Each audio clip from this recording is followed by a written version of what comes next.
ಇತ್ತೀಚಿನ ಸಂಚಿಕೆಗಳನ್ನು ಜಾಹೀರಾತಿನ ಕಿರಿಕಿರಿ ಇಲ್ಲದೆ ನೋಡಿ.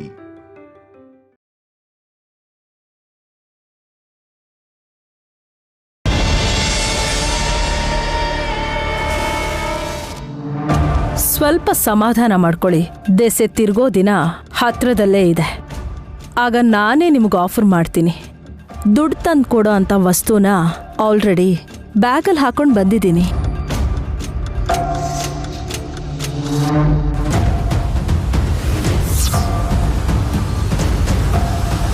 ಸಾಯಂಕಾಲದಿಂದ ಆ ಬ್ಯಾಗಲ್ಲಿ ಏನಿದೆ ಅಂತ ಯೋಚಿಸ್ತಾ ಇದ್ದೀನಿ. ಅತ್ತೆ ಈ ತರ ಹೇಳ್ತಿದ್ದಾರೆ ಅಂದ್ರೆ ಮೋಸ್ಟ್ಲಿ ಬೆಲೆ ಬಾಳೋ ಅಂತದೇ ಇರತ್ತೆ. ಸ್ವಲ್ಪ ದಿನ ಆದ್ಮೇಲೆ ನಾನೇ ಕಾಲ್ ಮಾಡ್ತೀನಿ. See you. Mom, bag. Idiot. ಇನ್ನೂ ಅದನ್ನ ಹಿಡ್ಕೊಂಡೆ ಓಡಾಡ್ತಿದ್ಯಾ? ಅದೇ ಮಾಮ್, ಎಲ್ಲಿಡ್ಬೇಕು ಅಂತ. ತಲೆ ಮೇಲೆ ಹೊತ್ಕೊಂಡು ತಿರ್ಗೋ. ಚೆನ್ನಾಗಿರಲ್ವೇನೋ ನಿನ್ ಮುಖ. ಸರಿ ಬಿಡು, ಹಾಸಿನಿ ಬರ್ತಾ ಇದ್ದಾಳೆ, ಏನಂತ ಕೇಳ್ತೀನಿ. ಆ ಕಡೆ ಇಟ್ಬಿಡು. ಸರಿ ಮಾಮ್.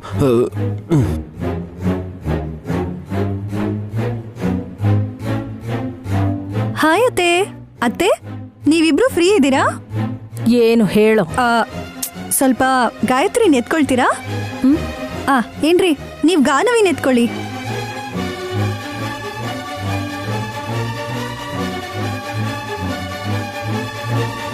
ನೀವಿರಿ ಮಾಮ್.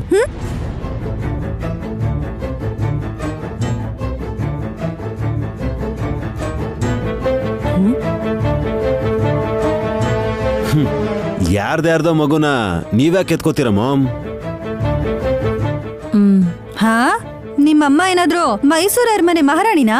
ಎತ್ಕೊಂಡ್ರೆ ಪಾಪ ಕೈ ಸೌದೋಗತ್ತಾ ಹೇಳಿ? ಇವನ್ ಹೇಳಿದ್ದು ಪಾಯಿಂಟೇ. ನಾನ್ ಗಾನವಿನ ಎತ್ಕೋತೀನಿ, ಆದ್ರೆ ಗಾಯತ್ರಿನ ಎತ್ಕೊಳಲ್ಲ.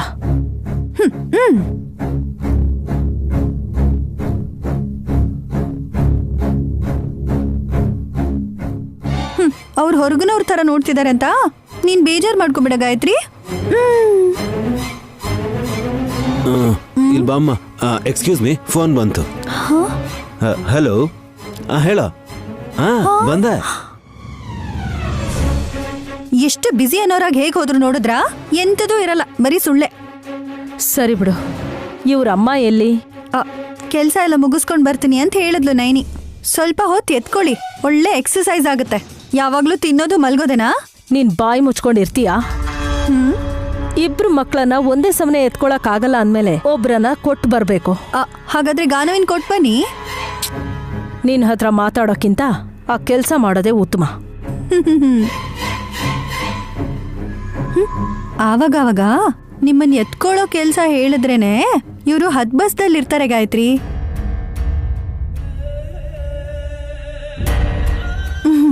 ಅಲ್ಲೋಡು, ನೋಡು ನೋಡು ನೋಡು, ಮಕ್ಳನ್ನ ಆಡ್ಸೋದು ಎಷ್ಟ್ ಚೆನ್ನಾಗಿರತ್ತಲ್ವಾ ಅಕ್ಕ? ಎತ್ಕೊಂಡ್ರೆ ಇನ್ನೂ ಚೆನ್ನಾಗಿರುತ್ತೆ. ಹೌದಾ? ಎಲ್ಲಿ? ಗಾಯತ್ರಿನ್ ಕೊಡಿ, ಎತ್ಕೋತೀನಿ. ಹಾ, ನಿಜವಾಗ್ಲೂನಾ? ಯಾಕಕ್ಕ ಹಾಗೆ ಹೇಳಿದ್ರಿ? ನೀನೇ ಅಲ್ವಾ ಅನಾಥ್ ಮಗು, ದತ್ತು ತಗೊಂಡಿರೋ ಮಗು ಅಂತ ಮಗು ಹತ್ರನೂ ಹೋಗ್ತಿರ್ಲಿಲ್ವಲ್ಲ ನೀನು. ಅಂಥದ್ರಲ್ಲಿ ನೀನೇ ಹತ್ರಕ್ ಬಂದು ಗಾಯತ್ರಿನ ಎತ್ಕೊಳ್ತೀನಿ ಅಂತಂದ್ರೆ ಡೌಟ್ ಬರಲ್ವಾ ಸುಮ್ನಾ? ಆಗ ಆ ತರ ಇದ್ದೆ ಅಷ್ಟೇ. ಈಗ ಮಕ್ಳು ಕಂಡ್ರೆ ಇಷ್ಟ ಆಗ್ತಿದೆ ಅಕ್ಕ. ಬಹುಶಃ ನಾನು ನೀನ್ ತಾಯಿ ಆಗ್ತಿರೋದ್ರಿಂದಾನೇ ಹೀಗೆ ಅಂತ ಹೇಳ್ತಿದ್ಯಾ ಅಲ್ವಾ? ಹಾ ಹಾ, ಅಷ್ಟೇ ಅಷ್ಟೇ ಅಕ್ಕ. ಸರಿ, ಎತ್ಕೋ, ಹುಷಾರು. ಬೀಳ್ಸಲ್ಲ ಅಕ್ಕ. ನೀನ್ ಅವಳನ್ ಬೀಳಿಸ್ತೀಯ ಅಂತಲ್ಲ ಸುಮ್ನಾ. ಗಾಯತ್ರಿ ಭಾರಕ್ಕೆ ನಿನ್ ಸೊಂಟ ಬೆಂಡಾಗ್ಬೋದು, ಇಲ್ಲ ನಿನ್ ಬೆನ್ನು ಗೂನಾಗ್ಬೋದು. ನೀನ್ ಅವಳನ್ನ ಆಟ ಆಡ್ಸ್ತೀರ ಸುಮ್ನಾ.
ಇದನ್ನ ಹಾಕೊಂಡಿದ ತಕ್ಷಣ ಏನೋ ಒಂಥರ ಫೀಲ್ ಆಗ್ತಿದ್ಯಲ್ಲ.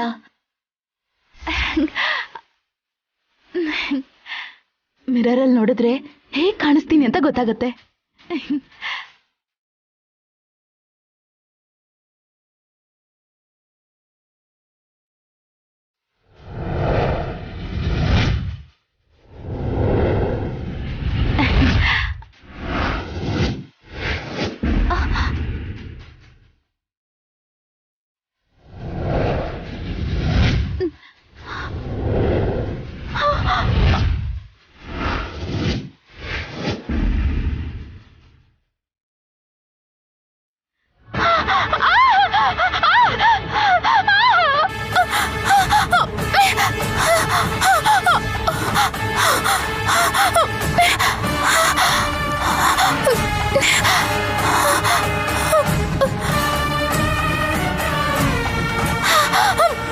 ಅಯ್ಯೋ ಸುಮನಾ, ಗಾಯತ್ರಿ ಏನಾಯ್ತು ಸುಮನಾ? ಏನಾಯ್ತು ಸುಮನಾ? ಏನ್ ಹಾವ? ಏನಾಯ್ತಮ್ಮ? ಸುಮನಾ ಏನಾಯ್ತು? ಯಾಕೆ ಹಾಕಿರ್ಚ್ಕೊಂಡೆ? ಸುಮನ ಏನಾಯ್ತು? ನಿನ್ನನ್ನೇ ಕೇಳ್ತಿರೋದು ಏನಾಯ್ತು ಹೇಳು. ಸುಮನ ಏನಾಯ್ತು? ಹಾವು ಬಂತಕ್ಕ, ಹಾವು ಬಂತ. ಹಾವ?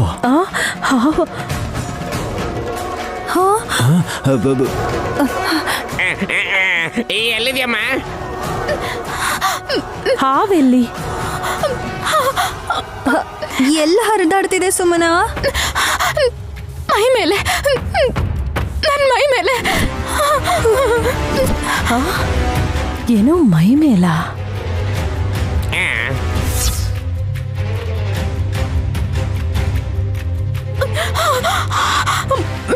ನಿನ್ ಮೇಲೆ ಹಾವು ಹರಿದಾಡ್ತಾ? ಇಲ್ಲ ಇಲ್ಲ, ನನ್ ಮುಖ, ನನ್ ಕೈಗಳು.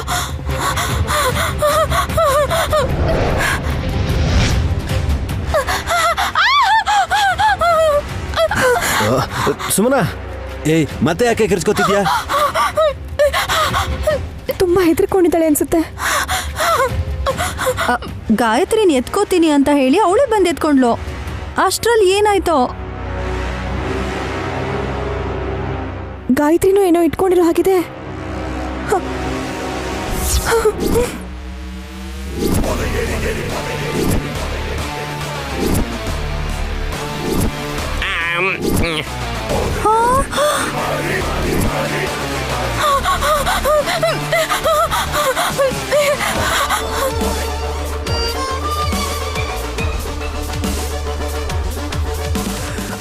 ಶಂಕ, ದೊಡ್ಡ ಬಟ್ಟಮ್ಮ ಕುತ್ತಿಗೆಗೆ ಹಾಕೋತಿದ್ದ ಶಂಕ ಇದು.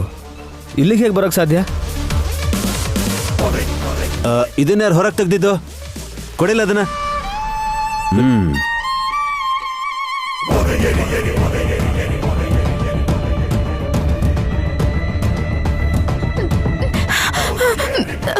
ನಾನೇ ಆ ಬ್ಯಾಗಲ್ ಏನಿದೆ ಅಂತ ನೋಡಿದ್ದು. ಏಯ್, ಬುದ್ಧಿ ಇದೆಯಾ ನಿನ್ಗೆ? ನಿನ್ನನ್ನು ಯಾರು ತೆಗಿಯಕ್ಕೆ ಹೇಳಿದ್ರು? ಅಲ್ಲಿ ಬ್ಯಾಗ್ ಇಟ್ಟಿದ್ರಾ? ನಾನು ನೋಡ್ಲಿಲ್ವಲ್ಲ.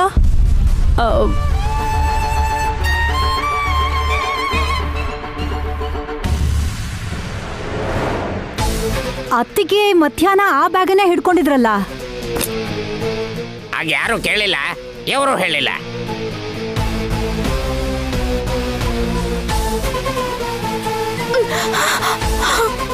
ಏನಿದೆ ಬ್ರೋ ಅದರಲ್ಲಿ? ಲೈ, ನಿನ್ಗೆ ಯಾಕೋ? ನೀವೀಗ ಹೇಳೋ ಅವಶ್ಯಕತೆ ಇಲ್ಲ. ಎಲ್ಲಿಂದ ತಗೊಂಡ್ ಬಂದ್ರಿ ಅಂತ ಹೇಳಿ. ಯಾಕೆ ಹೇಳಬೇಕು? ಯಾಕಂದ್ರೆ ದೊಡ್ಡ ಬೊಟ್ಟಮ್ಮ ಮನುಷ್ಯಳಲ್ಲ, ಹಾವಂತ ಡ್ಯಾಡ್ ಕೂಡ ಹೇಳಿದ್ರಲ್ವ ಮಾಮ್. ಜೋಗಯ್ಯ ಶಾಸ್ತ್ರಿಗಳು ನೋಡಿದ್ರೆ ಹೆಣನ ಹೂತಾಕ್ಬಿಟ್ವಿ ಅಂತ ಅಂದರು. ಹೂತಾಕದ್ಮೇಲೆ ಆ ಶಂಕನ ನೀವು ಹೇಗೆ ತೊಗೊಂಬರಕ್ಕೆ ಸಾಧ್ಯ ಆಯಿತು?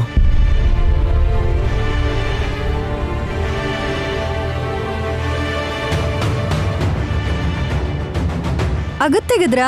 ಇನ್ ಹೇಗೆ ತೆಗಿತಾರೆ?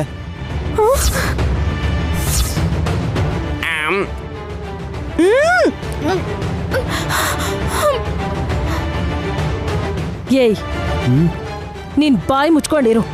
ಆ, ಗುಂಡಿ ತೋಡೋದಿಕ್ಕೆ ನಾವೇನಾದ್ರೂ ಕಳ್ರಾ? ಅಲ್ವಾ? ಏಯ್ ಆ, ಆ, ನೀವು ಅಗಿದೇನೆ ಆ ಶಂಖನ್ ಹೇಗ್ ತಗೊಂಡ್ ಬಂದ್ರಿ ಅಂತ ನನಗ್ ಡೌಟ್ ಅತ್ತೆ. ನಮಗ್ ಸಿಕ್ತು. ಆ, ಹೌದು ಹೌದು ಹೌದು, ಸಿಕ್ತು ಸಿಕ್ತು ಸಿಕ್ತು. ಅತ್ತೆ ಹೇಳಿದ್ದಕ್ಕೆಲ್ಲ ಹೂ ಅನ್ಬೇಡಿ ಭಾವ. ಆ ಶಂಕ ಸಿಕ್ಕಿದ್ರೆ ಮನೆಗೆ ಯಾಕೆ ತಗೊಂಬಂದ್ರಿ ನೀವು? ಕೆಲಸ ಇದೆ. ಅದೇ ಮಮ್ಮಿ ಹೇಳಿದ್ರಲ್ಲ. ಏನು ಮಾಡಬೇಕು ಅಂತ ಮಾಮ್? ನಾಳೆ ಹೇಳ್ತೀನಿ. ಆ ಬ್ಯಾಗಲ್ಲಿ ಇನ್ನೂ ಏನೇನಿದೆ ಅತ್ತೆ? ಅವಕಾಶ, ಅದೃಷ್ಟ, ಸೌಭಾಗ್ಯ ಎಲ್ಲದನ್ನು ತುಂಬ್ಕೊಂಡು ಬಂದಿದ್ದೀವಿ. ಬೇಕು ಅಂತ ಕೇಳಬೇಡ. ನಿನ್ ತಂಗಿ ಥರ ಸಿಟ್ಟು ಮಾಡ್ಕೋಬೇಡ, ಆಮೇಲೆ ಕಷ್ಟ ಆಗತ್ತೆ.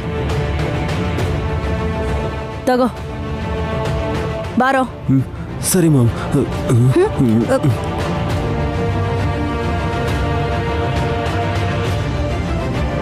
ಇವ್ರು ಸುಮ್ಮನೆ ಅಂತೂ ಇರಲ್ಲ. ಪ್ರಯೋಗ ಮಾಡಿ ಬಂಗಾರದ ಹವನ ಪಡ್ಕೊಂಡ್ರು. ಈಗ ಶಂಕನ್ ತಗೊಂಬಂದಿದ್ದಾರೆ. ಏನ್ ಮಾಡ್ಬೇಕು ಅಂತ? ಏನು ಮಾಡಿದ್ರು ಪರವಾಗಿಲ್ಲ, ಮಕ್ಕಳ ತಂಟೆಗೆ ಬರ್ದಿದ್ರೆ ಅಷ್ಟೇ ಸಾಕು ಮಾವ. ಹೆದರ್ಕೊಂಡ್ಬಿಟ್ಟಿದ್ದಾಳೆ ಸುಮ್ಮನ. ಸ್ನಾನ ಮಾಡಿ ಆಂಜನೇಯ ಸ್ವಾಮಿ ಕುಂಕುಮ ಇಟ್ಕೋ. ಬಾ ಬಾ ಸುಮ್ಮನ. ಬಾ.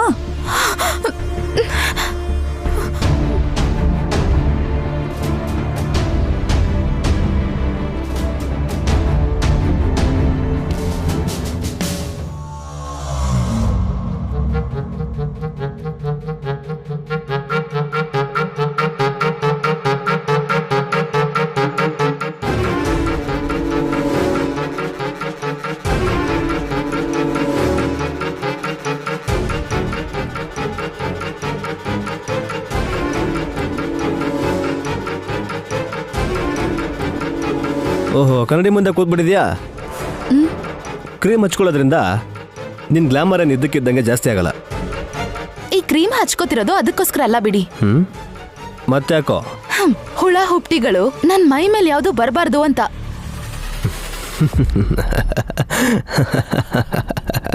ನೀವ್ ಯಾಕೆ ನಗ್ತಿದ್ದೀರಾ ಅಂತ ನನಗೆ ಗೊತ್ತಾಯ್ತು. ಹೇಳಿ ನೋಡೋಣ. ಕಟ್ಕೊಂಡಿರೋ ಗಂಡನೇ ಸ್ಕಿನ್ ಸಾಫ್ಟ್ ಆಗಿದ್ಯೋ ಇಲ್ವೋ ಅಂತ ಮುಟ್ ನೋಡ್ದೆ ಇದ್ಮೇಲೆ ಏನ್ ಪ್ರಯೋಜನ ಹೇಳಿ ಚಿಕ್ಕ ಯಜಮಾನ್ರೆ? ಚೆನ್ನಾಗೇ ಹೇಳ್ದೆ. ಆ ವಿಷಯದ ಪಕ್ಕಕ್ಕಿಡೋಣ. ತುಂಬಾ ಹೆದರ್ಕೊಂಡ್ಬಿಟ್ಟಿದೆ ನೀನು. ಆ ರೇಂಜಿಗೆ ಭ್ರಮೆ ಆಗಿತ್ತು ಅನ್ಸುತ್ತೆ. ಅದನ್ ಭ್ರಮೆ ಅನ್ಬೇಡಿ. ಯಾಕೆ ಅಂದ್ರೆ ಆ ಕ್ಷಣ ಅನುಭವಿಸಿದ್ದು ನಾನು. ಅದಕ್ಕೆ ನೆನ್ಸ್ಕೊಂಡ್ರೆ ಮೈ ಜುಮ್ ಅನ್ನತ್ತೆ. ಅಷ್ಟಕ್ಕೂ ನಿನ್ನ ಶಂಕನ್ ಯಾಕೆ ತಗೊಂಡೆ ಹೇಳು? ಅತ್ತೆ ಭಾವ ತಂದಿರೋ ಬ್ಯಾಗಲ್ಲಿ ಏನಿದೆ ಅಂತ ನೋಡ್ಬೇಕನ್ಸ್ತು. ಮೊದಲು ನಿನ್ ಗರ್ಭಕೋಶದಲ್ಲಿರೋದನ್ನ ಚೆನ್ನಾಗಿ ನೋಡ್ಕೊ. ಮೊದಲೇ ಸಾಲಕ್ಕೆ ತಗೊಂಡಿದ್ಯಾ ನೀನು? ಇಲ್ಲ, ಕೊಂಡ್ಕೊಂಡೆ. ಕೇಳಿದ್ದೀನಿ. ಒಂದ ಎರಡ? 2 ಗರ್ಭಕೋಶ ಯಾರಿಗೂ ಇರಲ್ಲ. ನಾನು ಹೇಳ್ತಿರೋದು ಈ ಮಗು ವಿಷಯ ಅಲ್ಲ, ಮನಿ ವಿಷಯ. ಕೋಟಿ ಕೊಟ್ಯಾ 2 ಕೋಟಿ ಕೊಟ್ಯಾ? ದುಡ್ಡು ಕೊಟ್ಟಿರೋದು ನಾನು. ನೀವ್ಯಾಕೆ ತಲೆ ಕೆಡ್ಸ್ಕೋತೀರಾ? ಸರಿ ಬಿಡು, ನೀನೇನು ಫೀಲ್ ಆಗ್ಬೇಡ ಅದಕ್ಕೆ. ಇವಾಗಲ್ಲ, ಮುಂದೆ ಒಂದಿನ ಸಖಿ ಸಿಗ್ತಾಳಲ್ವಾ, ಆವಾಗ ಬಾಯಿ ಬಿಡಿಸ್ತೀನಿ. ಆ ಹುಡುಗಿ ಬಗ್ಗೆ ನಿಮ್ಗೆ ಯಾಕೆ ಯೋಚನೆ? ಹುಡ್ಗಿನ ನೀನ್ ಅಮ್ಮ ಆಗೋದಕ್ಕೆ ಅವಳು ತ್ಯಾಗ ಮಾಡಿದ್ಲು ಅಂದ ಮಾತ್ರಕ್ಕೆ ಜೀವನ ಪೂರ್ತಿ ಯೌವನದಲ್ಲೇ ಇರಲ್ಲ ಅವಳು. ಈ ಕಾಲದಲ್ಲಿ ಯಾರು ಏನನ್ನು ಸುಮ್ಮನೆ ಮಾಡಲ್ಲ. ದುಡ್ಡು ಕೊಟ್ನಲ್ಲ. ಅದು ಖರ್ಚು ಮಾಡಿದ್ರೆ ಖಾಲಿ ಆಗುತ್ತೆ. ಅದಲ್ಲ ಕಣೆ ಪಾಯಿಂಟ್ ಇಲ್ಲಿ. ಇನ್ನೂ ಏನೋ ಇದೆ. ನೀವೇನ್ ಬೇಕಾದ್ರೂ ಅಂದ್ಕೊಳ್ಳಿ, ಅದ್ ನಿಮ್ ಇಷ್ಟ. ನೀನೇಕೆ ಭಯದಿಂದ ಯೋಚಿಸ್ತಾ ಇದೀಯಾ?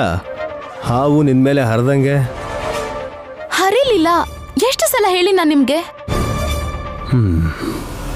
ಆ ಶಂಕರ್ ನಾನು ಹಾಕೊಂಡು ಕನ್ನಡಿಯಲ್ಲಿ ನನ್ನ ಮುಖ ನೋಡ್ಕೊಂಡಾಗ ಹಾವು ತರ ಕಾಣಿಸ್ದೆ. ರಿಯಲಿ? ಹೌದು. ಅದಕ್ಕೆ ಯಾಕೆ ಭಯ ಪಡ್ತೀಯ? ಖುಷಿ ಪಡ್ಬೇಕು ಅಂತೀರಾ? ಪಡ್ಬೇಕು. ಯಾಕಂದ್ರೆ ವಿಷ ಸರ್ಪದ್ಕಿಂತ ನೀನೇ ತುಂಬಾ ಡೇಂಜರಸ್ ಕಣೆ. ಅದಕ್ಕೆ ನೀವ್ ಹೀಗೆ ಹೇಳ್ತೀರಾ ಅಂತ ನಂಗೆ ಗೊತ್ತಿತ್ತು. ಆದ್ರೂ ನೀನ್ ಬದ್ಲಾಗಲ್ಲ ಅಂತ ನಂಗೆ ಗೊತ್ತು. ಬದ್ಲಾಗ್ತೀನಿ. ಸತ್ ಮೇಲ? ಹುಟ್ಟಿದ್ಮೇಲೆ. ಯಾರು? ನನ್ ಹೊಟ್ಟೆಲ್ ಬೆಳಿತಿರೋ ಮಗು ಹುಟ್ಟಿದ್ಮೇಲೆ ನಾನು ಬದ್ಲಾಗ್ತೀನಿ. ಒಳ್ಳೆಯವಳಾಗ? ದೊಡ್ಡದಾಗಿ. 50 ಕೋಟಿ ಆಸ್ತಿಗೆ ನಾನ್ ಒಡತಿಯಾಗಿ ಮೆರಿತೀನಿ. ಜಾಸ್ತಿ ಕಿತ್ಕೋಬೋದು ಅಂತ ಯೋಚನೆ ಮಾಡಬೇಡ, ಏನು ಬೇಕಾದರೂ ಆಗ್ಬೋದು. ಮೊದಲೇ ನೀನು ತಾಯಿ ಬೇರೆ ಆಗ್ತಾ ಇದೀಯಾ.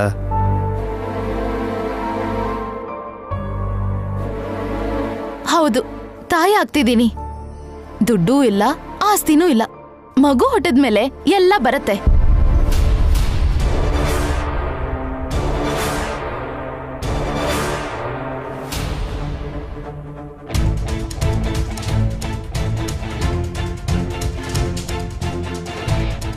ಜೀವ, ಜೀವ,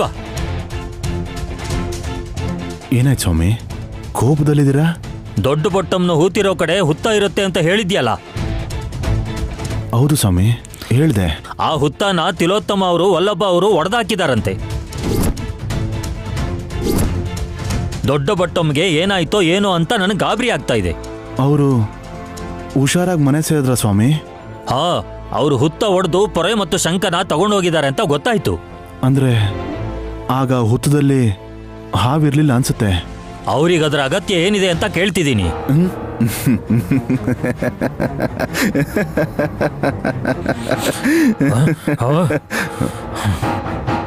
ನಾನಿಲ್ಲಿ ಕಂಗಾಲಾಗಿದ್ರೆ ನೀ ನಗ್ತಾ ಇದೀಯ ಜೀವ. ನಿಜ ಹೇಳು ಜೀವ, ಅದು ಶವ ಅಲ್ಲ ಹಾವು ಅಂತ ಸುಳ್ಳು ಹೇಳ್ದ್ಯಾ? ದೊಡ್ಡ ಬೊಟ್ಟಮ್ಗೆ ಏನ್ ಮಾಡ್ದೆ? ಅನ್ನ ಹಾಕಿರೋ ಸ್ವಾಮಿ ನೀವು. ಕಾಲರ್ ಹಿಡ್ಕೊಂಡ್ರೆ ನನಗೇನು ಕೋಪ ಬರಲ್ಲ ಸ್ವಾಮಿ.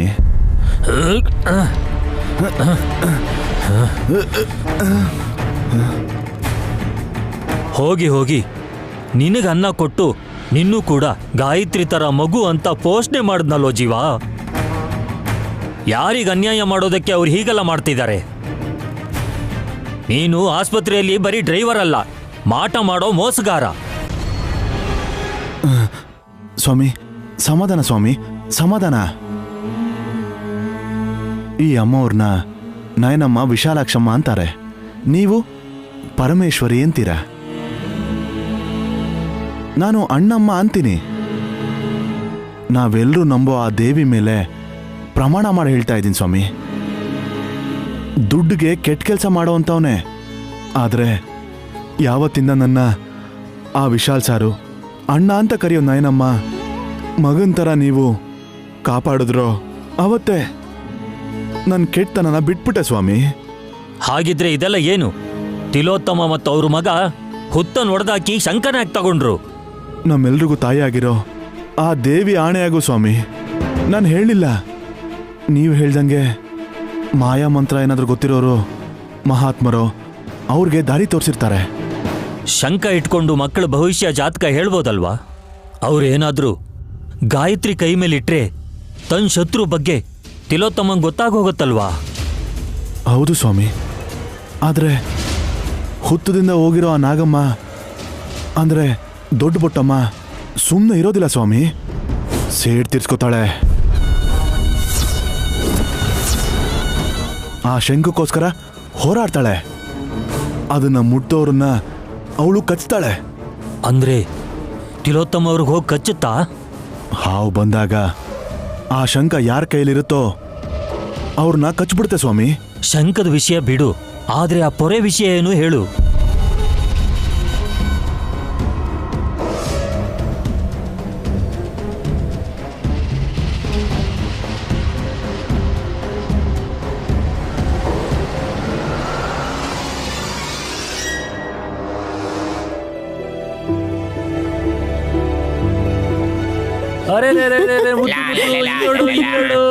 ಸಾಯಂಕಾಲದೊಳಗೆ ಕೊಟೇಶನ್ ಕಳಿಸು. ಆಯ್ತು ಬ್ರೋ. ಆ ಟೆನಿಕೋಸ್ ನಾವು ಆದಷ್ಟು ಕಡಿಮೆ ಕೋಟ್ ಮಾಡಬೇಕು. ನಮಗೆ ಕಾಂಟ್ರಾಕ್ಟ್ ಸಿಗುತ್ತೆ. ಹಾಗಂತ ಜಾಸ್ತಿ ಕಡಿಮೆ ಕೋಟ್ ಮಾಡಿ ಲಾಸ್ ಮಾಡ್ಕೋಬೇಡ. 20% ಮಾರ್ಜಿನ್ ತಗೊಳ್ಳೋಣ. ಪ್ರಾಜೆಕ್ಟ್ ಫಿನಿಶ್ ಆದ್ಮೇಲೆ ಅದಕ್ಕೋಸ್ಕರ ಕಷ್ಟಪಡೋರಿಗೆ ಲಾಭದಲ್ಲಿ 10% ಕೊಡ್ತೀವಿ ಅಂತ ಹೇಳಿ. ನೀವು ದಾನ ಮಾಡ್ಕೊಂಡೆ ಹೋದ್ರೆ ಆಮೇಲೆ ನೀವು ತಿನ್ನೋದಕ್ಕೆ ಕೈ ಚಾಚಬೇಕಾಗತ್ತೆ. ವಲ್ಲಭ, ನಾವು ಬೆಳೆಯುವಾಗ ನಮಗೆ ಸಹಾಯ ಮಾಡಿದವ್ರಿಗೆ ನಾವು ಸಹಾಯ ಮಾಡಿದ್ರೆ ಯಾವತ್ತಿಗೂ ಅವ್ರು ನಮ್ಮನ್ನು ಮರೆಯೋದು ಇಲ್ಲ, ದೂರನೂ ಆಗಲ್ಲ.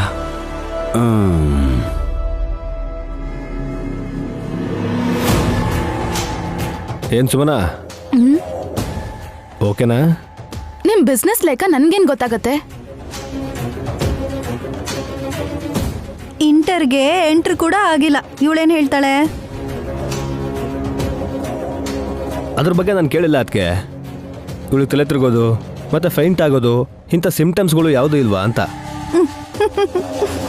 ತಾಯಿ ಆಗ್ತಿದ್ದೀನಿ ಅಂದ್ಮೇಲೆ ಆ ಥರ ಸಿಂಪ್ಟಮ್ಸ್ ಎಲ್ಲ ಇದ್ದೇ ಇರತ್ತೆ.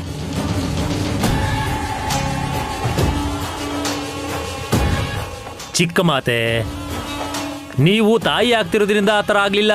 ಶಂಕನ ಕತ್ತಿಗೆ ಹಾಕೊಂಡಿದ್ದಕ್ಕೆ ಹಾಗಾಗಿದ್ದು.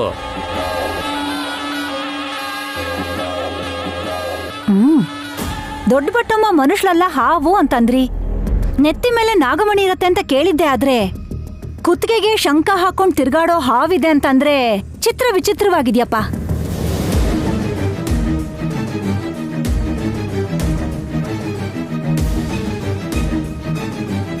ಅದೇನ್ ಮಹಾ ಆಂಟಿ, ಈಗ ದೊಡ್ಡ ರಾಕ್ಷಸಿ ಶಂಖನ ಕುತ್ತಿಗೆಲ್ಲ ಹಾಕೊಂಡ್ ಬರ್ತಿದಾರಲ್ಲ. ಅನಕೊಂಡನ ಮನೆಗೆ ಬಂದಿತ್ತ? ಮನೇಲೇ ಇದಾರೆ, ಬರ್ತಾ ಇದಾರೆ ನೋಡಿ.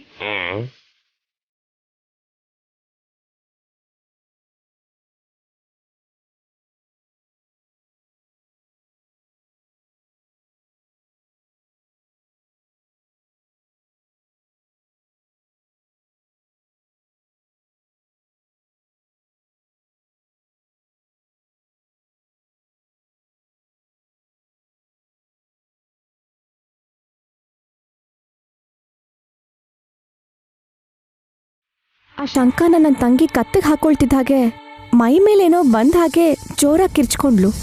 ಅತ್ತೆ, ನೀವ್ಯಾಕೆ ರಿಸ್ಕ್ ತಗೋತಾ ಇದ್ದೀರಾ? ಯಾವುದಾದ್ರೂ ಸರಿ, ವಶ ಮಾಡ್ಕೊಂಡ್ಮೇಲೆ ಅನುಭವಿಸಿ ತೃಪ್ತಿಯಾಗೋವರೆಗೂ ಸುಮ್ಮನಿರ್ಬಾರ್ದು ನಯನಿ. ನಿಮ್ಗೇನೋ ಫೀಲ್ ಆಗ್ತಿಲ್ವಾ ಅತ್ತೆ? ಸಖತ್ತಾಗಿದೆ. ನಿಮ್ಮ ಕತ್ತಲೆ ಇಲ್ಲಿ ಬಿಡಿ ಮಾಮ್. ನಿಮಗೆ ಅದು ತುಂಬ ಸೂಟ್ ಆಗಿದೆ ಕೂಡ. ಡಮ್ಮೋ ಡಮ್ಮ, ಅಲಂಕಾರ ಪ್ರಿಯೆ ತಿಲೋತ್ತಮಾಂಬೆ. ಈ ಶಂಖನ 24 ಗಂಟೆನೂ ಮೈಕ್ ತಾಗೋ ಹಾಗೆ ಇಟ್ಕೊಂಡ್ರೆ ನನಗೇನೋ ದೃಷ್ಟಿ ಆಗಿದೆ, ಅದಕ್ಕೆ ಹೀಗೆ ಹಾಕೊಂಡಿದ್ದಾರೆ ಅಂತ ಅನ್ಕೋತಾರೆ. ನೀವೇನ್ ಹೊರಗೆ ಹೋಗಿ ಊರ್ ಸುತ್ತಲ್ಲ ಅಲ್ವಾ ಅತ್ತೆ ದೃಷ್ಟಿ ಆಗೋದಕ್ಕೆ? ನೀವುಗಳೇ ಪದೇ ಪದೇ ಇದ್ರ ಕಡೆ ನೋಡ್ತಾನೆ ಇರ್ತೀರಲ್ವಾ. ಭಾರ ಅನ್ಸಿದ್ರೆ ಅದನ್ನು ತೆಗೆದು ಕೆಳಗಡಿ ಮಾಮ್. ಪಕ್ಕಕ್ಕಿಡೋದಲ್ಲ ವಿಕ್ರಾಂತ್, ಇದನ್ನ ಹೀಗೆ ಹೊರಗೆ ತೆಗೆದು ನಮ್ಮ ಗಾಯತ್ರಿ ಪುಟ್ಟಿ ಅಂಗೈ ಮೇಲೆ ಇದನ್ನಿಟ್ಟು ಅವಳ ಭವಿಷ್ಯನ ಹೇಳ್ತೀನಿ.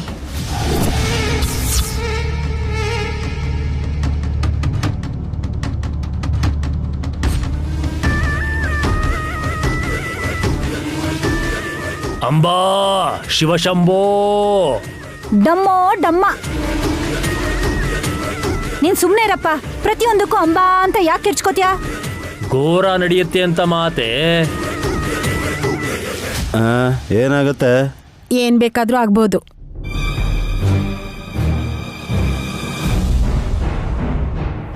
ಬಿರುಗಾಳಿ, ಸುನಾಮಿ, ಭೂಕಂಪ, ವಾಲ್ಕನೋಲ್ ಆಗಕ್ಕೂ ಮುಂಚೆ ಪ್ರಾಣಿಗಳು ಹೀಗೆ ಕೂಗೋದು.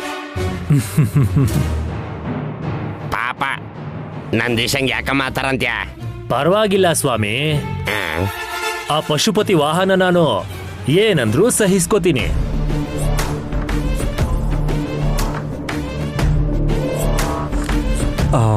ಹಾಗಲ್ಲ ಮಾಮ್. ಈಗ ಗಾಯತ್ರಿ ಪುಟ್ಟಿ ಕೈ ನೋಡೋ ಅವಶ್ಯಕತೆ ಏನಿದೆ ಹೇಳಿ ಮಾಮ್? ಎಲ್ಲದಕ್ಕೂ ಅವಶ್ಯಕತೆ ಇರಲೇಬೇಕು ಅಂತ ಏನಿಲ್ಲ ವಿಶಾಲ್. ಆವತ್ತು ದೊಡ್ಡ ಬೊಟ್ಟಮ್ಮ ಗಾಯತ್ರಿ ಜಾತಕ ಹೇಳ್ತೀನಿ ಅಂತ ಹೇಳಿ ಹುಚ್ಚಿ ಥರ ಕೂಗಾಡಿದ್ಲು, ನೆನ್ಪಿದ್ಯಾ?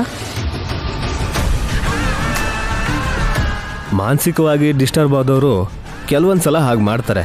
ಬಸ್ಸು ಬಸ್ಸು ಅವ್ರನ್ನ ಹಾವು ಅಂತ ಡಿಸೈಡ್ ಮಾಡಿದಾರಲ್ಲ.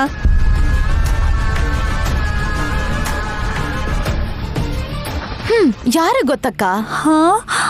33 ವರ್ಷದಿಂದ ಊರಿನ ಜನ ಅವ್ರ ಮೇಲೆ ಪೊಲೀಸ್ ಕಂಪ್ಲೇಂಟ್ ಕೊಟ್ಟಿದ್ದಕ್ಕೆ ಗಾಯತ್ರಿ ಅತ್ತೆ ಆ ದೊಡ್ಡ ಬೊಟ್ಟಮ್ಮ ಮತ್ತೆ ನಾಗೇಂದ್ರಪ್ಪ ಇಬ್ರು ಮನುಷ್ಯರಲ್ಲ ಅಂತ ಹಾವುಗಳು ಅಂತ ನಂಬಿಸಿ ಆ ಕೇಸ್ನ ಅಲ್ಲಿಗೆ ಮುಚ್ಚಾಕ್ಸಿರ್ಬೋದು. ಸುಮನಾ, ನೀನ್ ಯಾರ ಬಗ್ಗೆ ಬೇಕಾದ್ರೂ ಕೇವಲವಾಗಿ ಮಾತಾಡು, ಆದ್ರೆ ಗಾಯತ್ರಿ ಅಮ್ಮೋರ್ ವ್ಯಕ್ತಿತ್ವದ ಬಗ್ಗೆ ಏನಾದ್ರೂ ಹಗುರವಾಗಿ ಮಾತಾಡಿದ್ರೆ ಸರಿ ಇರಲ್ಲ ಹೇಳ್ತಿದ್ದೀನಿ. ನಾನೇನ್ ಹೇಳ್ದೆ ಅಕ್ಕ? ಅವತ್ ಮಾವ ಹೇಳ್ದಂಗೆ ನಾನು ಕೂಡ ಹೀಗ್ ನಡೆದಿರ್ಬೋದು ಅಂತಿದ್ದೀನಿ.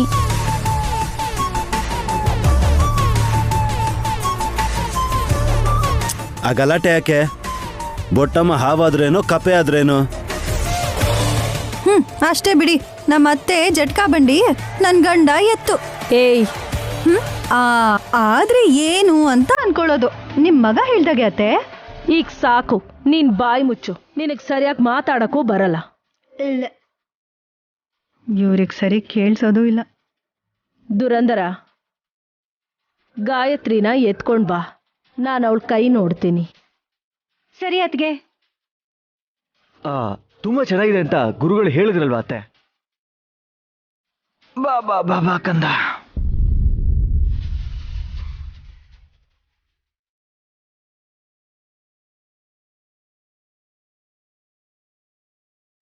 ವಿಶಾಲ್, ಹೊರಗಿನವರು ಕೆಲವು ವಿಷಯನ ಹೇಳ್ತಾರೆ, ಕೆಲವು ವಿಷಯನ ಬಚ್ಚಿಡ್ತಾರೆ. ಅದೇ ನಾವನ್ಕೋ ಇದ್ದದನ್ನ ಇದ್ದ ಹಾಗೆ ಹೇಳ್ತೀವಿ.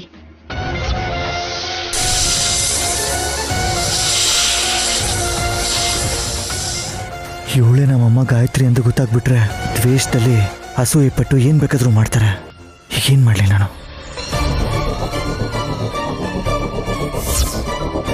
ಬ್ರದರ್, ಮುಂದಕ್ಕೆ ಹೋಗಿ ಪಾಪು ಎಡಗೈ ತೋರ್ಸು.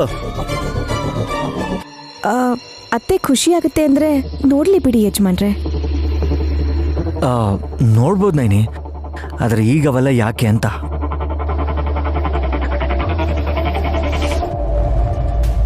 ನಿನ್ ಹೊಟ್ಟೆಲ್ ಹುಟ್ಟಿರೋ ಗಾನವಿಗಿಂತ ದತ್ತು ತಗೊಂಡಿರೋ ಗಾಯತ್ರಿ ಜೀವನನೇ ಸೂರ್ಯನ್ ಕಾಂತಿ ತರ ಹೊಳೆಯತ್ತೆ ಅಂತ ಹೇಳಿದ್ರಲ್ಲ ಬಾವಾ, ಅದ್ ಎಷ್ಟು ಮಟ್ಟಿಗೆ ನಿಜ ಅಂತ ತಿಳ್ಕೊಳ್ಳೋಣ. ಚಿಕ್ಕ ಮಕ್ಕಳು ಚೆನ್ನಾಗಿರೋದನ್ನು ಕೂಡ ಸಹಿಸೋದಿಲ್ವೇನ ನೀನು?